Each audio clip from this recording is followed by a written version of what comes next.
Hello and welcome to the 80s Movie Podcast. I'm your host, Edward Havens. Thank you for listening today. On this episode, we're going to talk about 80s author Bret Easton Ellis and his 1985 novel, Less Than Zero, the literal polar opposite of last week's subject, Jay McInerney, and his 1984 novel, Bright Lights, Big City. As I mentioned last week, McInerney was 29 when he published Bright Lights, Big City. What I forgot to mention was that he was born and raised in Hartford, Connecticut, halfway between Boston and New York City, and he would be part of that elite East Coast community that befits the upper-class child of a corporate executive. Bret Easton Ellis was born and raised in Los Angeles. His father was a property developer, and his parents would divorce when he was 18. He would attend high school at the Buckley School, a college prep school in nearby Sherman Oaks, where other famous alumni include a who's who of modern pop culture history, including Paul Thomas Anderson, Tucker Carlson, Laura Dern, Paris Hilton, Kim Kardashian, Alyssa Milano, Matthew Perry, and Nicole Richie. So they both grew up fairly well off, and they both would attend Downey colleges in New England. Ellis would attend Bennington College in Vermont, a private liberal arts college whose alumni include fellow writers Jonathan Latham and Donna Tartt, who would both graduate from Bennington the same year as Ellis, 1986. While still attending the Buckley School, the then 16-year-old Ellis would start writing the book that he would call Less Than Zero after the Elvis Costello song. The story would follow a protagonist not unlike Bret Easton Ellis and his adventures through a high school not unlike Buckley. And unlike the final product, Ellis's first draft of Less Than Zero wore its heart on its sleeve and was written in the second person. Ellis would do a couple of rewrites of the novel during his final years at Buckley and his first years at Bennington, until his creative writing professor, true crime novelist Joe McGinnis, suggested to the young writer that he revert the story back to the first person, which Ellis was at first hesitant to do. But once he did start to rewrite the story as a traditional novel, everything seemed to click. Ellis would have his book finished by the end of the school year, and McGinnis was so impressed with the final product that he would submit it to his own agent to send out to publishers. Bret Easton Ellis was only a second-year student at the time. And because timing is everything in life, Less Than Zero was being submitted to publishers just as Bright Lights, Big City was tearing up the bestseller charts, and the publisher Simon & Schuster would purchase the rights to the book for $5,000. When Less Than Zero was published in June of 1985, Ellis had just finished his third year at Bennington. He was only 21 years and 3 months old. Oh, also, before the book was published, the film producer Marvin Worth, whose credits included Bob Fosse's 1974 docudrama about Lenny Bruce starring Dustin Hoffman, and 1979's musical drama The Rose, Bette Midler's breakthrough film as an actress, and the 1983 Dudley Moore comedy Unfaithfully Yours, would purchase the rights to make the novel into a movie for $7,500. The film would be produced at 20th Century Fox under the supervision of the studio's then vice president of production, Scott Rudin. The book would become a success upon its release, with young readers gravitating towards Clay and his aimless meandering tour of the rich and decadent young adults in Los Angeles circa Christmas 1984, bouncing through parties and conversations and sex and drugs and shopping malls. One of those readers who became obsessed with the book was a then 17-year-old Los Angeles native who had just returned to the city after 3 years of high school in Northern California. Me. I read Less Than Zero easily 3 times that summer, enraptured not only with Ellis's minimalist prose, but with Clay specifically. Although I was neither bisexual nor a user of drugs, Clay was the closest thing I'd ever seen to myself in a book before. I had kept touch with my school friends from junior high in Los Angeles when I lived in Santa Cruz, and I found myself to have drifted far away from them during my time away from them. And when I went back to Santa Cruz shortly after Christmas in 1985, I had a similar feeling of isolation from a number of my friends there, not 6 months after leaving high school. I also love how Ellis threw in a number of then-current Los Angeles-specific references, including 2 mentions of KROQ DJ Richard Blade, who was the coolest guy in radio on the planet. And thanks to SiriusXM and its first wave channel today, I can still listen to Richard Blade almost daily, but now, from wherever I might be in the world. But I digress. My bond with Less Than Zero only deepened the next time I read it in early 1986.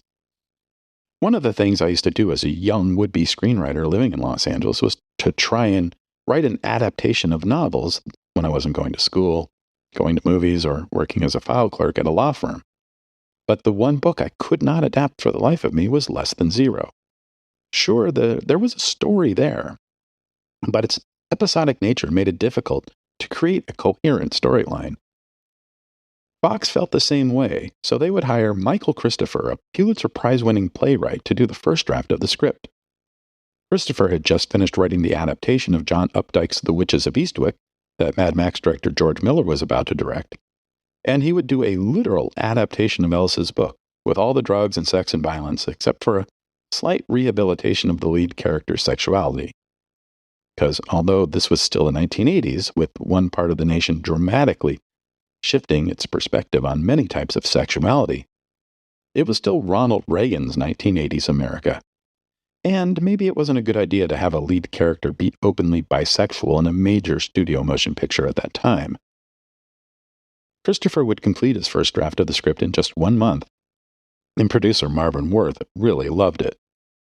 Problem was, the Fox executives hated it. In a November 18, 1987 New York Times article about the adaptation, Worth would tell writer Al Jean Harmitz that he had thought Christopher's script was highly commercial because, quote, it had something gripping to say about the dilemma of a generation to whom nothing matters, unquote.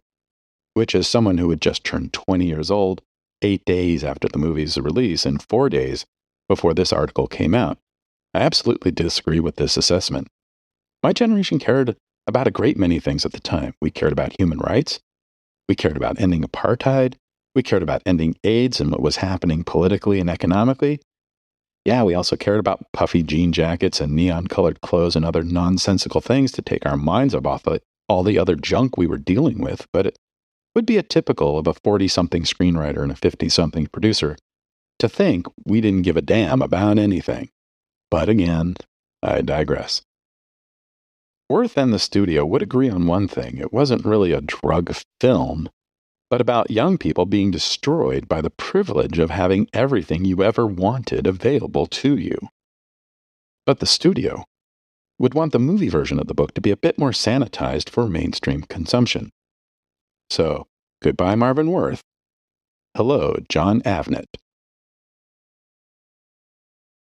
In 1986, John Avnet was mostly a producer of low-budget films for television with titles like Between Two Women and Calendar Girl Murders.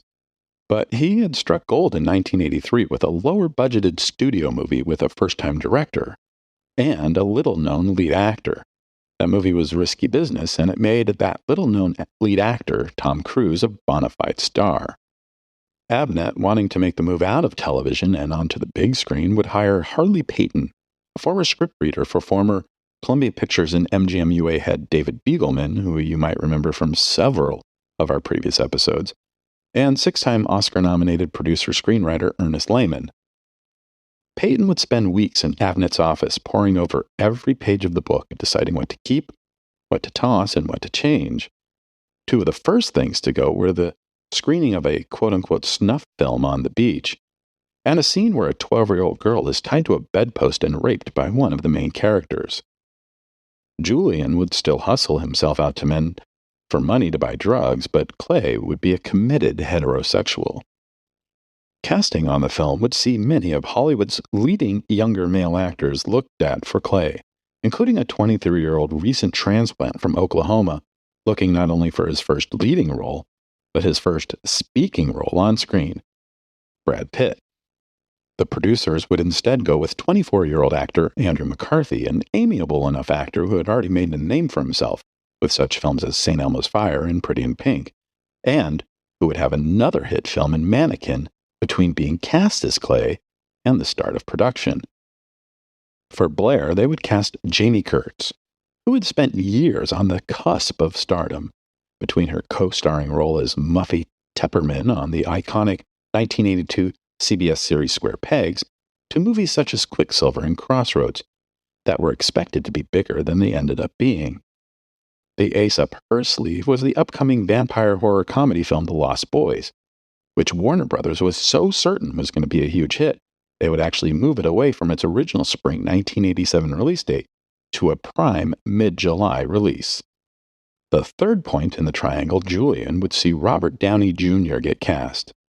Today, it's hard to understand just how not famous Downey was at the time. He had been featured in movies like Weird Science and Tough Turf, and spent a year as a not-ready-for-primetime player on what most people agree was the single worst season of Saturday Night Live. But his star was starting to rise. What the producers did not know, and Downey did not elaborate on, was that, like Julian, Downey was falling down a spiral of drug use, which would make his performance more method-like than anyone could have guessed. The Red Hot Chili Peppers, who were still hot on the Los Angeles music scene, but were still a couple of years away from the release of their breakout album, 1989's Mother's Milk, were cast to play a band in one of the party scenes. And additional cast members would include James Spader and Lisa Ann Falk, who would become semi-famous 2 years later as one of the Heathers. Impressed with a 1984 British historical drama called Another Country, featuring Colin Firth, Cary Elwes, and Rupert Everett, Avnet would hire that film's 35-year-old director, Marek Kanefska, to make his American directing debut. But Kanefska would be in for a major culture shock when he learned just how different the American studio system was to the British production system. Shooting on the film is set to begin in Los Angeles on May 6, 1987, and the film was already scheduled to open in theaters barely 6 months later. One major element that would help keep the movie moving along was cinematographer Ed Lachman. Lachman had been working as a cinematographer for nearly 15 years and had shot movies like Jonathan Demme's Last Embrace, Susan Seidelman's Desperately Seeking Susan, and David Byrne's True Stories. Lachman knew how to keep things on track for a lower-budgeted movie, and at only $8 million, less than zero, was the second lowest-budgeted film for 20th Century Fox for the entire year. Not that having a lower budget was going to stop Kanefska and Lachman from trying to make the best film they could. They would stage the film in the garish neon lighting the 80s would be best known for, with cool flares like lighting a pool sky discussion between Clay and Julian, where the ripples of the water and the underwater lights created an effect on the characters' faces that highlighted Julian's literal drowning in his problems. There's also one very awesome shot where Clay's convertible parked in the middle of the street with its top down, as we see Clay and Blair making out, while scores of motorcycles loudly pass by them on either side. And then there's a Steadicam shot during a party scene featuring the Chili Peppers, which is supposed to be out of this world, but it's likely we'll never see it. Once the film was finished shooting and Kanefska turned in his assembly cut, the studio was not happy with the film. It was edgier than they wanted, and they had a problem with that party scene with the Peppers, specifically that the band was jumping around on screen extremely sweaty without their shirts on. Ugh. It also didn't help that Larry Gordon, the president of Fox who had approved the purchase of the book, had been let go before production on the film began, and his replacement, Alan Horn, who did give the final go-ahead on the film, had also been summarily dismissed. His replacement, Leonard Goldberg, really hated the material, thought it was distasteful, but Barry Diller, the chairman of the studio, was still a supporter of the project. And during all this studio infighting, the director had been released from the film before any test screenings. Test screenings had really become a part of the studio modus operandi in the 1980s, and Fox would often hold their test screenings on the Fox studio lot in Century City. There are several screening rooms on the Fox lot, from the 53-seat William Fox Theater to the 476-seat Darrell Zanuck Theater. Most of the less than zero test screenings would be held in the 120-seat Little Theater, so that audience reactions would be easier to gauge, and should they want to keep some of the audience over for a post-screening Q&A, it would be easier to recruit 8 or 10 audience members. That first test screening did not go over well. Even though the screening room was filled with young people between the ages of 15 and 24, many of them recruited from nearby malls like the Century City Mall and the Beverly Center, based off a stated liking of Andrew McCarthy, they really didn't like Jamie Gertz's character, and they really hated Robert Downey Jr.'s character. Several of the harder scenes of drug use with their characters would be toned down, either through judicious editing or new scenes being shot, such as when Blair is seen dumping her cocaine into a bathroom sink, which was filmed without a director by the cinematographer Ed Lachman. They'd also shoot a flashback scene to the trio's high school graduation, meant to show them in happier times. But only a single still from that shoot would be used to close the film. The film would be completed 3 weeks before its November 6th release date, and Fox would book the film into 871 theaters, going up against no less than 7 other new movies, including a Shelley Long comedy, Hello Again, the 4th entry in the Death Wish series, yet another John Cryer high school movie called Hiding Out, a weird Patrick Swayze sci-fi movie called Steel Dawn, a relatively tame fantasy romance film from Alan Rudolph called Made in Heaven, and a movie called Ruskies, which starred a very young Joaquin Phoenix when he was still known as Leaf Phoenix, while also contending with movies like Fatal Attraction, Baby Boom, and Dirty Dancing, which were all still doing very well 2 to 4 months in theaters. The reviews for the film were mostly bad. If there were any saving graces critically, it would be the praise heaped upon Downey for his raw performance as a drug addict. But of course, no one really knew he was actually a drug addict at the time. The film would open in 4th place with $3.01 million in ticket sales, less than half of what Fatal Attraction grossed that weekend in its 8th week of release. And the following week's drops would be Swift and Merciless, down 36% in its 2nd week, another 41% in its 3rd week, and had one of the worst drops in its 4th week, the 4-day Thanksgiving holiday weekend when many movies were up in ticket sales. By early December, the film was mostly playing in dollar houses, and by the first of the year, Fox had already stopped tracking it, with slightly less than $12.4 million in tickets sold. As of the writing of this episode at the end of November 2022, you cannot find Less Than Zero streaming anywhere, although if you do want to see it online, it's not that hard to find. But it has been available for streaming in the past on sites like Amazon Prime and the Roku channel, so hopefully it'll find its way back into streaming in the future. Or you can find a copy of the 21-year-old DVD on Amazon. Thank you for listening. We'll talk again real soon when our final episode of 2022, episode 96 on Michael Jackson's Thriller, is released.